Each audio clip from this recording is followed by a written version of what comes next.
Hello, you absolute legends. Welcome back to the channel. It's John here. Thanks for joining me. And today, well, we're going to be taking a look at this.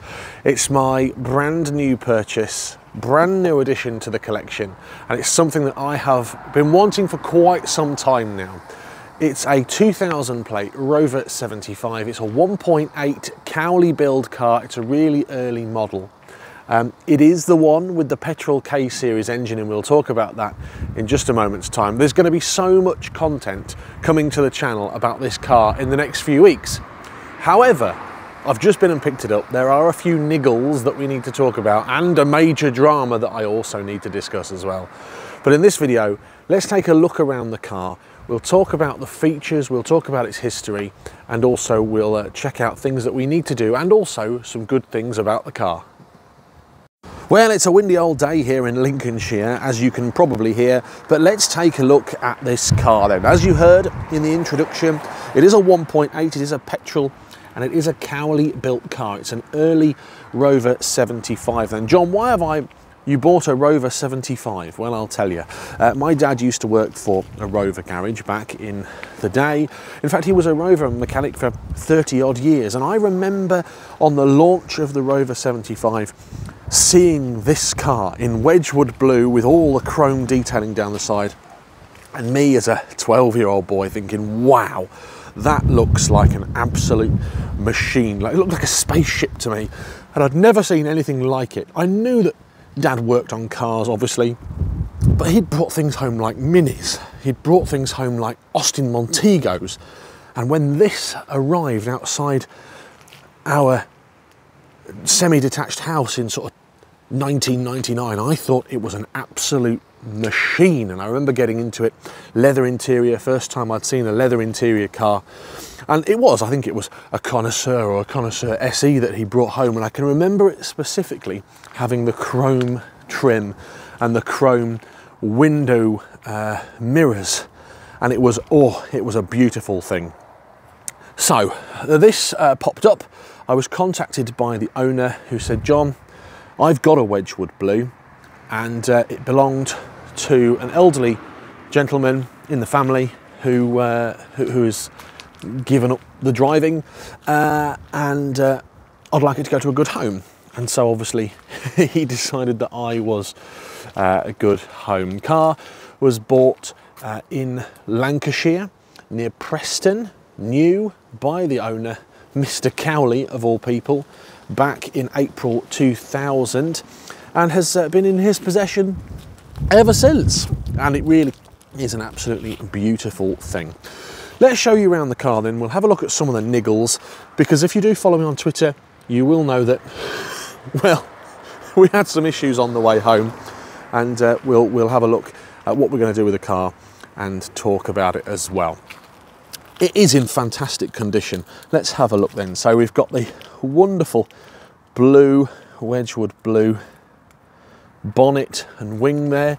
There is a slight knock here where someone has touched it in with paint, but apart from that, that's the only damage to the paint that I can see on this car. The paintwork needs a blooming good scrub, and you can see that part of the process will be me giving it a good old clean. But the arches, look at these wheel arches, they're fantastic. There's no rust, there's no rot, there's no damage to any of those arches. Let's have a quick look in there. You can see all in the wheel arches, nice. And actually, I'm very surprised by the condition of the alloy wheels. There's a little bit of, I don't know if it's road dirt or what on there. I don't think they're damaged, I think they're just dirty. They're certainly not corroded. And look at these centre caps, they're okay. They're going to come up nicely. I think they're a bit oily, but I think they're going to come up lovely. Early built Cowley cars then, which means that you got a lovely black sill, and it's a pre-project drive edition as well. We'll talk about the project drive later on in the video, but the sills are fine. There's no rust or rot on any of the sills. There's a little bit of a blister right under there, but apart from that, no major issues.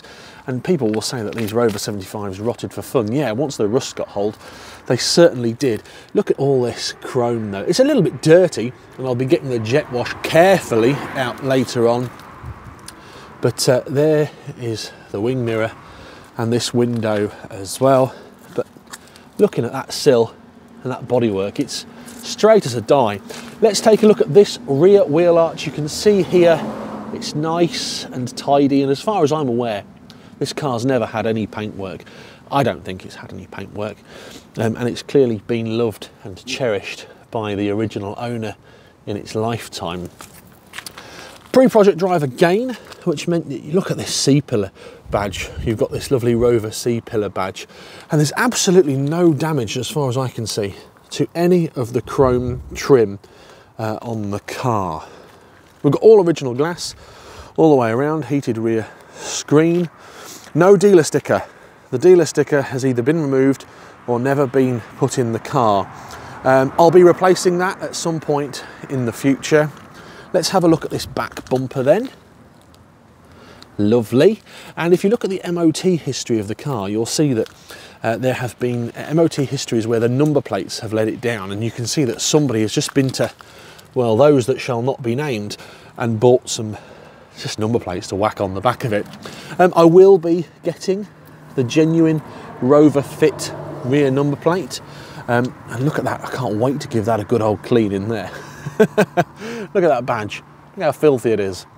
We'll be getting in there later this afternoon. Again, because it's a pre-project drive car, it has the badge on the boot lid there and not on the chrome trim. Let's take a look under here. I think it's probably got the original exhaust. Yeah, the exhaust is a little bit crusty, but it isn't blowing, it's not blowing at all. Come across to this side then, rear lights. They tend to leak. There's a little bit of a water ingress in here, and you can see that it's been growing in there. I might get something in there and hopefully try and blast some of that out, but that might be a new rear light job if I want to make it perfect. Fuel filler cap, well, it's open at the moment. I always think you can tell a car's history by looking inside the fuel filler cap. This doesn't look original to me. It should say, oh no. I think the fuel filler cap's been replaced at some point in its life, but that is all nice. There, the roof, I'm just going to show you the roof. No dents on there. There are a couple of car park knocks here and there, but nothing that a paintless dent removal will not be able to sort in 20 minutes or so. Let's look at this wheel arch then. All good. This is of course plastic. This wheel arch, there's a slight rub there, tiny little rub. Don't know what's happened there, someone's probably been polishing it through. But no rust there. And onto there, there's a tiny rust spot just surfaced there. But again, alloy wheels looking okay. This one has started to crumble just a little bit there. And the tyres, well, the tyres could do with being replaced probably before the next MOT. Again, all original glass, Rover, Splintex. The glass has got quite a few scratches in. I don't know if you can see that scratch there. The car has lived nearby the seaside, as in it's been in Lancashire, it's been in Preston, which is quite close to Blackpool and the sea there, isn't it? So that could be an issue. Has there been grit or sand in there? I don't know. I certainly am not going to be polishing glass. It does let it down a little bit. How can you fix it? Well, get some new glass, I suppose, but then you lose the originality of the car. Let's take a look at this sill here. Again, no major issues on that sill. The door's looking lovely in that Wedgwood blue. One thing I have noticed is the automatic wing mirror adjusters don't seem to work. It's probably one of the motors have seized up, or maybe get a bit of lube in there. Bulldog PDX, and that'll free that up nicely. Again, just needs a good old scrub here and there, but all good in there. Let's have a look in there. Spring's a little bit crusty, but doesn't look broken. And again, this alloy wheel looking nice. That's the exterior of the car. We will move around into the interior in just a moment's time. We'll open up the engine bay, we'll open up the rear of the car, the boot, and then we will talk about its future and about the problems I had on the way home, because you guessed it, it's a K-series engine, it's a 1.8. Did the head gasket blow on the way home? You betcha it did. Right, this is the club model, which means that it's not the bottom spec, but it's nowhere near the top spec. Inside you don't get leather seats, instead you get, there we go, you get velour interior, and the camera makes the velour interior look a lot dirtier than it actually is. It needs a good old scrub, and things like the headrests need a good clean. But the interior, there's no rips, there's no tears, there's a little bit of wear for the driver's bolster here, but nothing I'm panicking about. And all this plastic in here that's a little bit dirty. Well, you get yourself an afternoon with a sponge and a mop and a bucket, and that's the sort of thing that will clean up beautifully. Let's take a look at this kick panel here. Again, needs a good clean, but there's not major damage to any of this. This lovely Rover chrome kick panel. One thing that I will say about the car, which I don't understand, is that it's not got any floor mats in, and it doesn't appear to have ever had any floor mats in, which for somebody who clearly loved their car so much, I'm surprised that they didn't have floor mats. Oh, that's useful. That's come off on the way home. That's the clutch pedal there. Let's pop the bonnet while we're here. Bonnet pull is there. Pop the boot as well, electric boot. We've got electric windows here, which if I was to put the ignition on and turn the engine off, not the engine off, the blowers off and the radio off, you will see that these all work. I'm not going to put it all the way down in case there is still some grit in there. But again, passenger side, there goes the window. And all the electrics work, basically, is what I'm trying to say. All the windows working nicely. 57,986 miles on the clock. It is a low mileage vehicle. There's the horn, and you've got this lovely Rover centre badge in the middle there. The steering wheel needs a good old clean. One thing I will say about the interior is there's no damage, it just needs a good scrub. The door card trims here have started to go just a little bit. I'm trying to find a way of fixing that. There must be a way that I can fix that without having to re-trim the door cards. No sunroof in this model, which is an absolute bonus. And this wacky interior light, look at that, how fantastic is that? Centre console, we've got climate control, air conditioning. The air conditioning doesn't work. And we've got a CD cassette deck there. Analog clock in the middle, and look at this wonderful proper wood dash. That's nice. We've got, what's that? That's the 12-volt adapter. And here is a cup holder which doesn't ping out properly. You need to give it a bit of a force. But look at that. You've got a proper cup holder there. I need to give that a little bit of TLC, I think, just to get that popping back out again. Nothing here, that's a blanking plate. And you've got the I don't know, ashtray there as well. Oh, we've got a leather console top here. I've not actually looked inside here. What's in here? Oh, somewhere to put your cassettes and your bits and pieces and your pound coins. Fine, not an issue. Apart from that, nothing exciting really in the driver's side. Here, let's go around to the passenger side. In the rear there, you've got electric mirrors, electric windows, beg your pardon, not mirrors, and the lovely plush velour interior. Now there's evidence here that there has been mats in the back, but the mats have not come with the car. Got a fold down rest there, and then in the middle here, somewhere to put your pen, your business cards, and your cups as well. I love this, and you can actually get ski chutes for some of these, but it's not something I'll be adding. Rear, what's the word I want? Climate control here. You've got a rear ashtray as well. Have I broken that now? Probably. No, you just got to push the button back in. And one thing I do want to show you, if that camera does that, you've got rear cup holders. So you've got 4 cup holders here. All the cup holders, 1, 2, and then the 2 in the middle. Headlining is looking good, by the way, looking all fine. No major issues with the headlining there. these seats do not fold down as far as I'm aware. It is just the saloon version. And again, the door card's looking good with rear speakers here for the passengers. Right, let's go into, oh, that was a bit tight. That clearly needs some TLC in there. Clearly it's not had any passengers in the rear for a very long time. Let's open the boot then. Again, I don't like this. This is upsetting me. I'm gonna have to get that sorted. Massive boot space in here. Absolutely mega boot space with this lift up system here. And did you know? Put that on there. Holds that in place when you're in the boot here. This is one of my favourite things. The toolkit is still sealed.